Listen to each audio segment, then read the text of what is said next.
Assalamualaikum warahmatullahi wabarakatuh. Selamat pagi dan salam sejahtera untuk kita semua. Yuk belajar bersama Cerdas Tangkas. Anak-anakku yang luar biasa, pada pertemuan kali ini kita akan belajar bersama buku pendamping Cerdas Tangkas untuk kelas 1, 2, 3, 4, 5, dan 6. Di buku Cerdas Tangkas ini merupakan buku pendamping untuk buku tema kalian ya. Nah, di sini kita akan belajar di semester 1 untuk kelas 1, 2, dan 3. Kita akan belajar mulai dari tema 1, tema 2, tema 3, dan tema 4. Untuk kelas 4, 5, dan 6 kita akan belajar dari tema 1, tema 2, tema 3, tema 4, sampai tema 5. Nah, anak-anakku, di era pandemi ini jangan lupa, mari kita tetap mematuhi protokol kesehatan dengan menjaga 5M. Memakai masker, menjaga jarak, mencuci tangan, menghindari kerumunan, dan mengurangi mobilitas. Bersama kita bisa melawan COVID-19. Nah, anak-anakku, jangan lupa sebelum belajar kita berdoa dulu ya, sesuai dengan ajaran agama dan keyakinan kita masing-masing, supaya kita mendapatkan ilmu yang bermanfaat. Berdoa dimulai. Selesai. Jangan lupa, biar tambah semangat, kita salam PPK dulu ya. Salam PPK, cerdas, berkarakter, menyenangkan, luar biasa. Yes. Selanjutnya mari kita ikuti pembelajaran ini dan jangan di skip.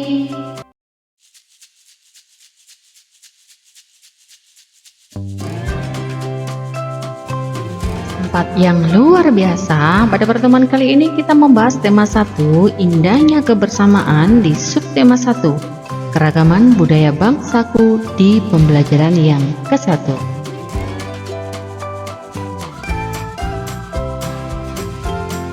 Anak-anak, Indonesia adalah negara yang sangat kaya akan hasil alam dan budaya. Dari Sabang sampai Merauke, berjejer pulau-pulau sambung menyambung menjadi satu. Terdiri atas berbagai macam suku bangsa dan budaya, namun tetap satu wilayah, wadah negara Kesatuan Republik Indonesia atau NKRI. Pawai Bhinneka Tunggal Ika. Nah, pawai merupakan salah satu kegiatan nasional yang ditunggu-tunggu ya biasanya. Kegiatan ini sangat menarik sehingga menyita perhatian banyak masyarakat. Kegiatan Pawai Bhinneka ini merupakan kegiatan dalam rangka merayakan hari ulang tahun kemerdekaan Indonesia yang diadakan setiap tahun di kabupaten masing-masing. Pawai Bhinneka Tunggal Ika biasanya menampilkan keanekaragaman budaya bangsa Indonesia. Nah, ini adalah contoh salah satu Pawai Bhinneka Tunggal Ika.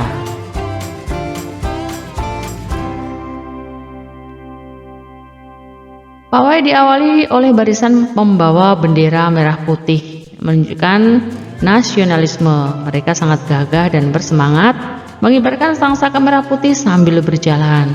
Mengenakan baju putih, celana putih, dan berkopiah hitam, tetap semangat meskipun keringat mulai membasahi pipinya karena pawai biasanya dilaksanakan di siang hari. Sang merah putih berkibar makin berwibawa diiringi grup drum band. Di belakangnya ada grup drum band yang mengumandangkan lagu-lagu perjuangan. Mereka sangat piawai memainkan alat-alat musik drum band. Nah, biasanya di belakangnya nanti ada banyak rombongan dengan pakaian adat yang bermacam-macam. Nah, seperti pada gambar, ada rombongan dari Aceh di belakangnya drum band.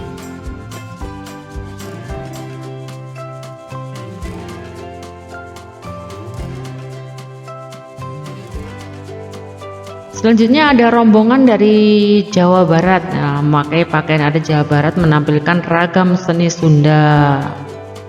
Musik angklung yang dimainkan oleh rombongan laki-laki dan perempuan mengalunkan lagu Bubui Bulan, Cincang Keling, dan lagu-lagu Sunda lainnya yang sangat menghibur penonton.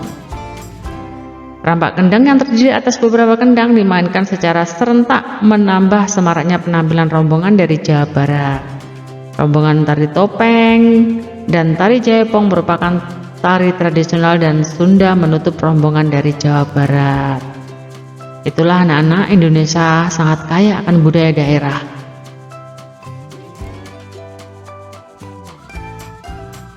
Setiap paragraf memiliki gagasan pokok yang didukung oleh gagasan pendukung. Gagasan pokok adalah ide utama yang dibahas dalam suatu bacaan. Dapat berupa kalimat inti atau berupa pokok paragraf. Sedangkan gagasan pendukung adalah uraian atau tambahan informasi untuk mendukung gagasan pokok. Di kegiatan 1 dari bacaan teks Pawai Bhinneka Tunggal Ika, kalian bisa mengasah kemampuan kalian untuk mencari gagasan pokok dan gagasan pendukung pada paragraf pertama dan paragraf kedua. Misalnya di paragraf pertama, gagasan pokoknya adalah Pawai Bhinneka Tunggal Ika adalah kegiatan nasional yang ditunggu-tunggu setiap tahunnya. Sedangkan gagasan pendukungnya, kegiatan Pawai Bhinneka Tunggal Ika dalam rangka perayaan hari ulang tahun kemerdekaan Republik Indonesia. Itu contoh paragraf 1 untuk gagasan pokok dan gagasan pendukung.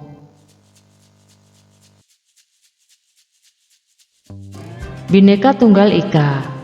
Bhinneka Tunggal Ika adalah moto atau semboyan bangsa Indonesia yang tertulis pada lambang negara Indonesia, yaitu Garuda Pancasila. Frasa ini berasal dari bahasa Jawa kuno yang artinya berbeda-beda tetapi tetap satu. Diterjemahkan per kata, kalau diterjemahkan per kata, kata bhinneka itu berarti beraneka ragam. Kata neka dalam bahasa Sanskerta berarti macam, dan menjadi pembentuk kata aneka dalam bahasa Indonesia. Kata tunggal berarti satu, kata eka itu berarti itu. Lalu secara harfiah, Bhinneka Tunggal Ika diterjemahkan beraneka satu itu yang bermakna meskipun beragam tetapi pada hakikatnya bangsa Indonesia tetap adalah satu kesatuan. Semboyan ini digunakan untuk menggambarkan persatuan dan kesatuan bangsa dan negara kesatuan Republik Indonesia yang terdiri atas beraneka ragam budaya, bahasa daerah, ras, suku bangsa, agama, dan kepercayaan. Kalimat tersebut merupakan kutipan dari sebuah kakawin Jawa kuno yaitu Kakawin Sutasoma karangan Empu Tantular.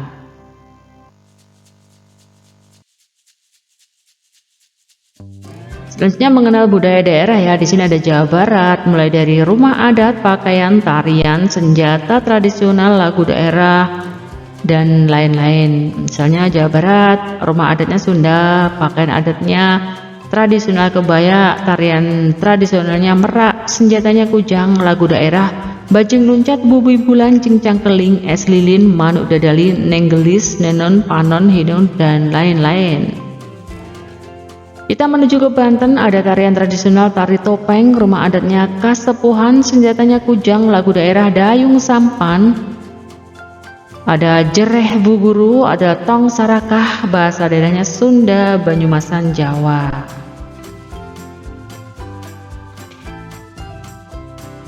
Kita pergi ke Jawa Tengah, ada rumah adat Joglo, pakaian kebaya, tarian Bambang Cakil, senjatanya keris, lagu daerahnya Bapak Pucung. Ingat ya, Gambang Suleng, kayak kepriye gundul pacel, lir ilir, jamuran, jagege, jaranan, padang wulan, bahasa daerahnya Jawa. NTT Nusa Tenggara Timur, rumah adatnya Masalaki, pakaiannya Nusa Tenggara Timur, tariannya Gareng Lameng, senjata Sundu, lagu daerah Anak Kambing Saya, mana di mana anak kambing saya, Boleh Lebo, Desaku, dan lain-lain, bahasa daerahnya Alor, Belu, dan lain-lain.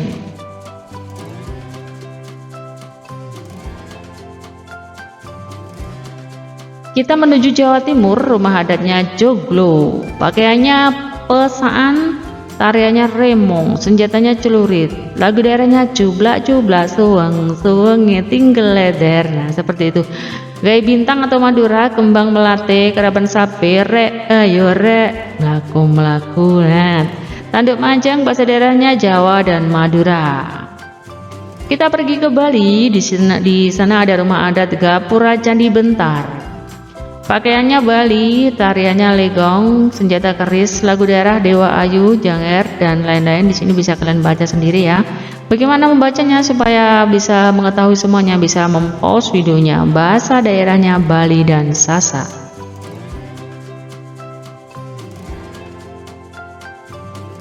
Di kegiatan 2, ayo diskusikan bersama teman kalian, pelajarilah tabel berikut. Di sini ada suku, rumah adat, pakaian adat, tarian, alat musik tradisional, upacara adat, dan asal daerah. Kalian bisa menuliskan di sini suku-suku, rumah adatnya. Tadi sudah dijelaskan sebelum slide ini ya. Jadi bisa kalian menggeser videonya untuk mengerjakan pada kegiatan 2. Anak-anak, banyaknya suku bangsa yang ada di Indonesia, banyak pula budaya daerahnya. Salah satunya adalah alat musik tradisional. Nah, berikut merupakan contoh alat musik yang dimiliki berbagai suku di Indonesia. Cara memainkannya pun berbeda-beda. Misalnya, kecapi dari Jawa Barat dimainkan dengan cara dipetik. Sasando dari NTT dimainkan dengan cara dipetik. Serunai Kale yang berasal dari Aceh dimainkan dengan cara ditiup. Kendang berasal dari Jawa Tengah dimainkan dengan cara dipukul. Angklung berasal dari Jawa Barat dimainkan dengan cara digoyangkan. Rebab berasal dari Jawa Barat dimainkan dengan cara digesek. Ini merupakan gambar dari alat-alat musik tersebut. Serunai Kale, Sasando Rote, angklung,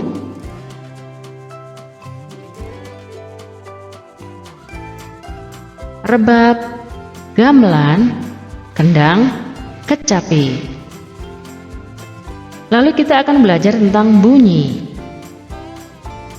Bunyi berasal dari benda yang bergetar.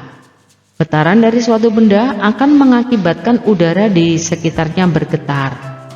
Getaran tersebut menimbulkan gelombang bunyi di udara. Sumber bunyi adalah benda yang bergetar dan menghasilkan bunyi.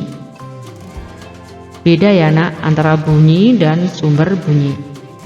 Sumber bunyi adalah benda yang bergetar dan menghasilkan bunyi.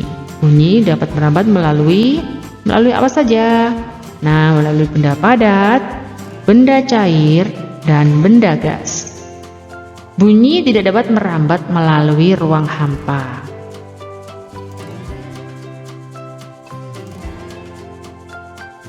Lalu syarat terdengar bunyi apa saja? Ada sumber bunyi, ada medium atau perantara, dan ada pendengarnya. Bunyi mempunyai beberapa sifat tertentu, antara lain merupakan gelombang longitudinal, tidak bisa merambat pada ruang hampa. Kecepatan dari rambatnya dipengaruhi oleh kerapatan dari medium perambatannya, misalnya pada cair dan gas. Kecepatan paling tinggi yaitu pada medium yang memiliki kerapatannya tinggi.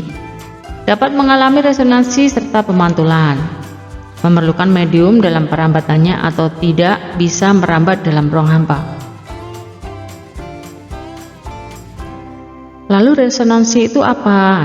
Resonansi adalah bergetarnya suatu benda karena getaran benda lain.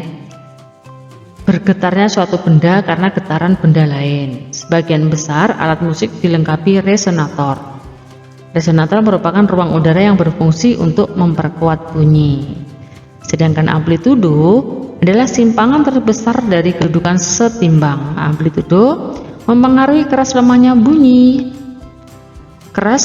Bunyi yang keras dihasilkan oleh benda-benda yang amplitudo getarannya besar.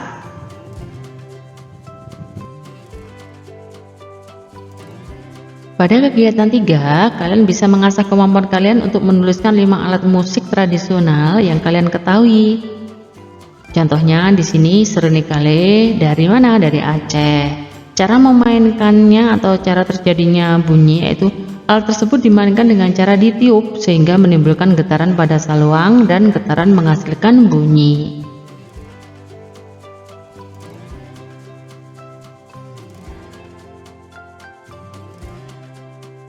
Selanjutnya kita akan menjawab beberapa latihan soal yang digunakan untuk mengasah kemampuan kalian dalam menerima materi dalam pembelajaran 1. Kalian bisa membaca bacaan tersebut untuk menemukan jawaban dari soal yang akan ditanyakan.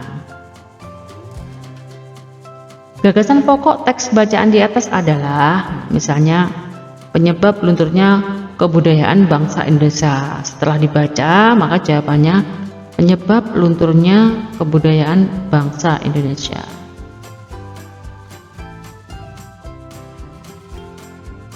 Nomor 2, berdasarkan teks bacaan tersebut, kalimat yang menunjukkan gagasan pokok penyebab menurunnya ketahanan nasional adalah apa tadi? Nah, setelah dibaca ketemu yaitu perselisihan antar suku. Masyarakat saat ini lebih memilih dan menirukan budaya asing. Yang dimaksud budaya asing pada kalimat di atas, ya maksudnya budaya asing pada kalimat nomor 3 ini. Budaya dari luar negara Indonesia ya, budaya asing. Nomor 4, sebutkan 2 kalimat yang menunjukkan gagasan pendukung tentang lunturnya kebudayaan bangsa Indonesia. Kurangnya kesadaran masyarakat dan minimnya komunikasi budaya. Nomor 5, tuliskan gagasan pendukung dari teks tersebut di atas. Dari teks tadi ya maksudnya. Faktor penyebab lunturnya kebudayaan bangsa Indonesia adalah kurang kesadaran masyarakat dan minimnya komunikasi budaya.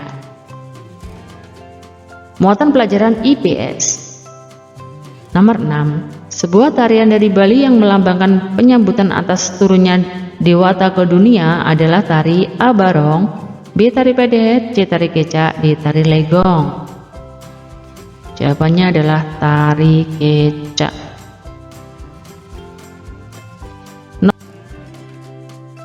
Nomor 7,